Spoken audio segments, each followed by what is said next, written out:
একটা ফানি গল্প শোনাই, তো যাদের মন খারাপ আছে অবশ্যই মন ভালো হয়ে যাবে, এটা আমি কথা দিতে পারি। যদি হাতে কয়েক সেকেন্ড সময় থাকে তাহলে আমার গল্পটা শুনে যেতে পারবো। তো ছেলেটার নাম চুঙ্কু, তার সমস্যা একটাই, সে ইংরেজিতে কথা কইবারই পারে না, কিন্তু ম্যাডাম তো রেগে মেগে পুরো আগুন। চুঙ্কু, তুমি যদি কালকে ইংরেজিতে কথা বলা না শিখতে পারো, না শিখে আসো, তাহলে কিন্তু তোমার খবর আছে। তো চুঙ্কু তো ম্যাডামের এই কথা শুনে ভয়ে ভয়ে বাড়িতে গেল। তারপরের দিন চুঙ্কু যখন স্কুলে আসতেছে, তখন অনেকক্ষণ আসার পরে দেখতেছে একটা ছেলে একটা মেয়েরে বলতেছে কলে, হ্যালো ডার্লিং।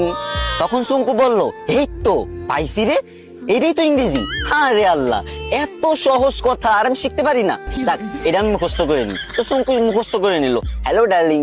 চুঙ্কু ভাবলো রাস্তাঘাটে মনে হয় মানুষ ইংরেজি বলে সবাই, তো এবার থেকে যার ইংরেজি শুনবে সেটাই মুখস্থ করে নেবে। তো চুঙ্কু আর একটু দূর আগে যাওয়ার পরে পার্কের ধারে একটা মেয়ে একটা ছেলেরে বলতেছে, সেটা ননসেন্স।